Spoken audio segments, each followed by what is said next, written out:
I am Barbara Rosenblat, and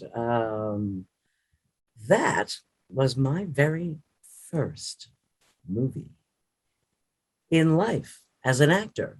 And I played an A.T.S girl, um, also known as the Auxiliary Territorial Service. It was my early days going back to London, where I'm originally from. And the first film job I ever had. It was spectacular. I was up at Pinewood, which is just a storied place. And by the way, the largest um, film set uh, in the world, which is where they do, James Bond movies and Superman and stuff. So if anybody asks you that in a trivia game, you can tell them the largest set is Pinewood.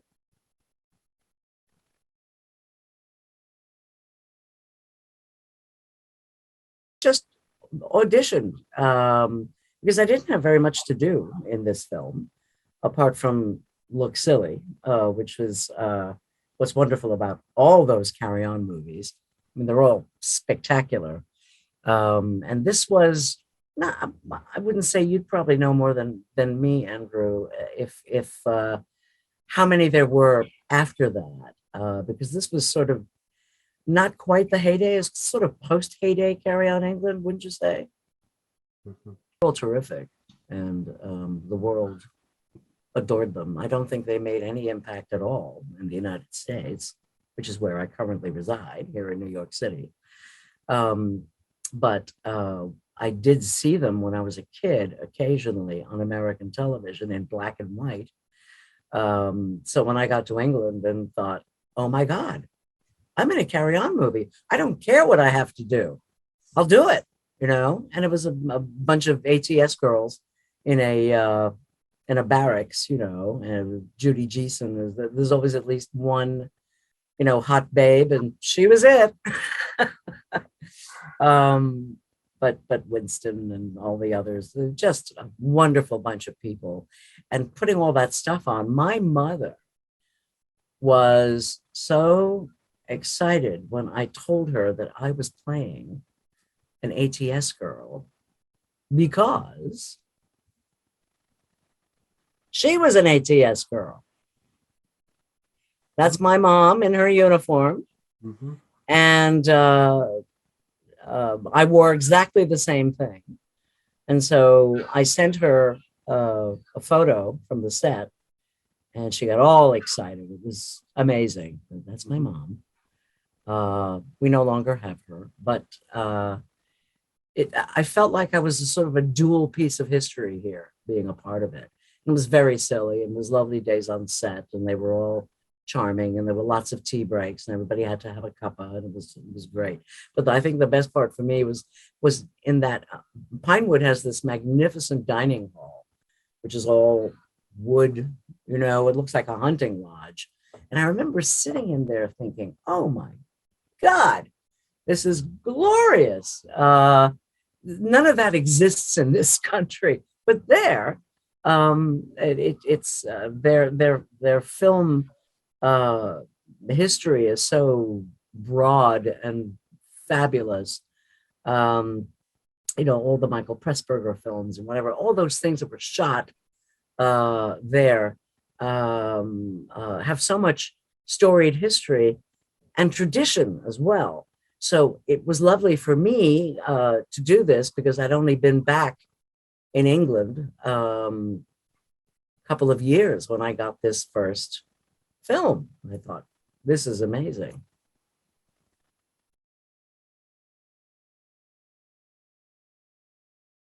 We're forever ribbing each other on set. English people, when you work, and I have to explain a little backstory here. I was born in London, and I grew up in New York City. And then I went back to England to start my career because I could, being a citizen, and I was able to, get an agent, start working on theater things, commercials, voiceovers, because I am a voiceover artist as well. Um, and whenever you get actors together, either in a recording studio or on a set that have been at it for a while, they spend a lot of time reminiscing. So whenever you spoke to any of these wonderful actors, they would go back in time, talk about what they did in the first Carry On movie, or rib each other. Even in a studio, when I was doing audiobooks or commercials or animation in England, you would sit there and they'd all be smoking, of course, back and forth, because you could in those days. And the first 10 minutes or 20 minutes of any session would involve a ton of schmoozing.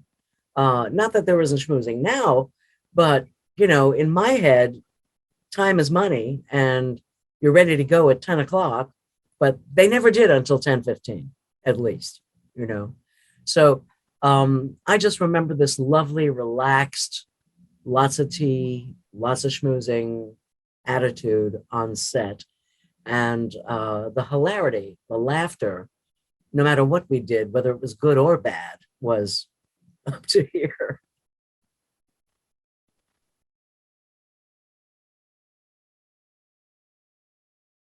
That I was in, it took only a few days. I think I was on it for like a week, because that's the part of the script I was in. How long it took? Probably not terribly long, because Carry On England was a brand, and they were very efficient in those days. Oh, I can't imagine it took more than a couple of months to shoot. But my little contribution, which was great fun, was only a few days. It was memorable, and it is funny how over the years, since I've done West End shows and Broadway shows and film and television and a ton of audiobooks, over the years, how many fans will come to me on Twitter or to my website at barbararosenblat.com and say, I saw that Carry On movie and that was you, and blah, blah, blah. The same thing happens over Little Shop of Horrors, right? I was on that film for one day in England back in the 80s. And I had one line, which is, that plant in the window, it's simply amazing. I guarantee you, Mr. Ruff, every time it's on, I'll get half a dozen emails and notifications from folks saying, I saw you on Little Shop. Oh my God, It is amazing the longevity of some of these small moments to me, but part of this panoply of stuff that I've done over the years, and I'm grateful for all of it. So thanks, everybody.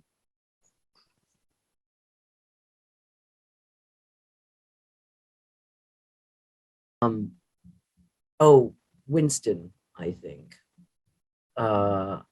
He just envelops his character.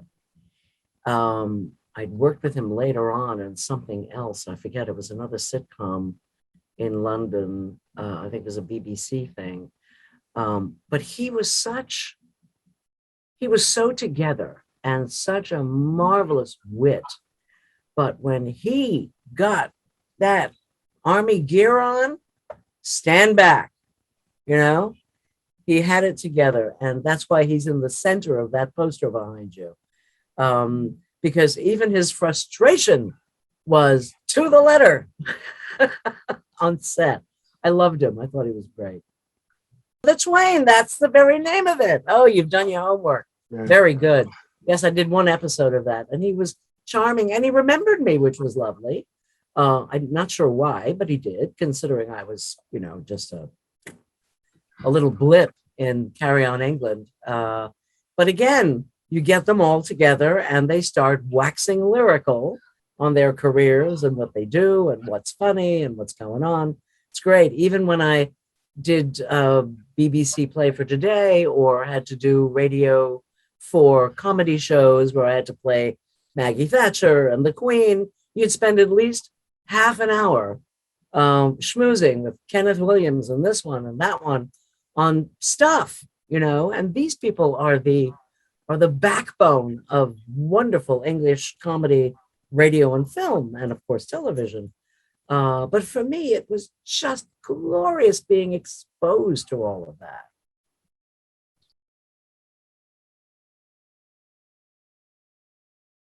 Oh, I met them both, and sadly they're gone. But Peter Thomas and Rogers, you know, directors.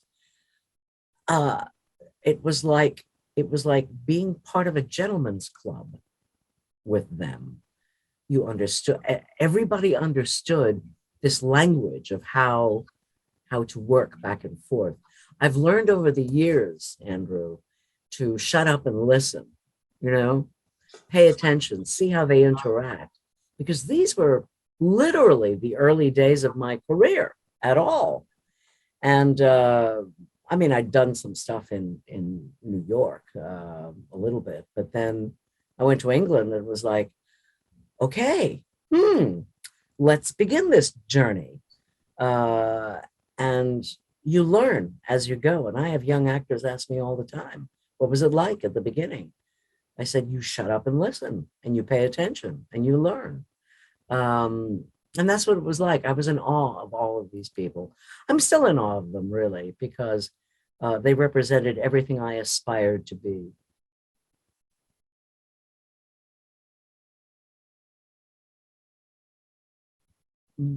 The series was based on that sort of, you know, gently lecherous behavior of some of the actors, and it's what the it was like the window washer movies, you know. What was his name who did those? Uh, that wonderful actor. Do you remember who I mean? Yeah, the window washing fellow. I can't remember his name, but you know, he would always peep inside people's windows and whatever. It was just very, very funny. Um, uh, all the scenes that involved having to keep a troop together, you know, doing formations, for me was hilarious. So I would say those were pretty much wonderful because of Winston, of course. Um, because it was also madcap, and madcap is what you call this series of movies. You know, I loved Carry On Cabby and Carry On Regardless, and I mean, all of them just blossomed with that lovely mix of crazy sitcom television with uh, with the very best aspects of pantomime, because it was silly, silly, and silly is the English have a taste for silly like nobody else. Wouldn't you agree?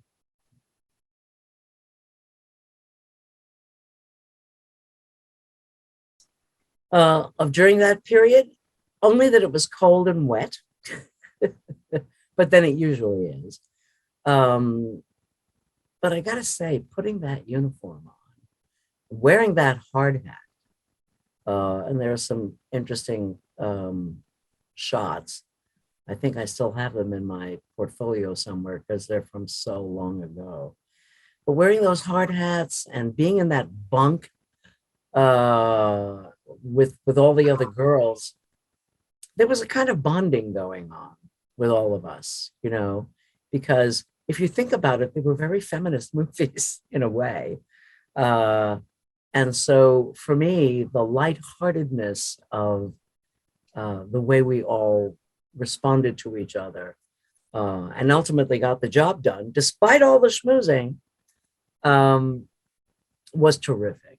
And I think that above all else was one of the things that I was left with for me to leave that and then go on. And I did Are You Being Served up in Blackpool with the television cast for an entire season, you know, and that was astonishing.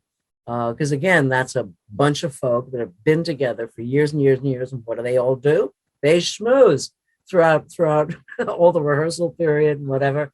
But I got to do some spectacular things.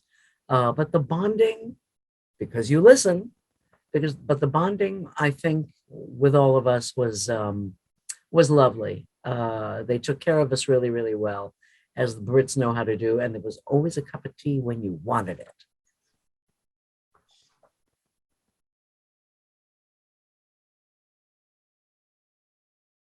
It's been delightful. I enjoyed it. Thanks for asking me. Thank Happy you. holidays, all.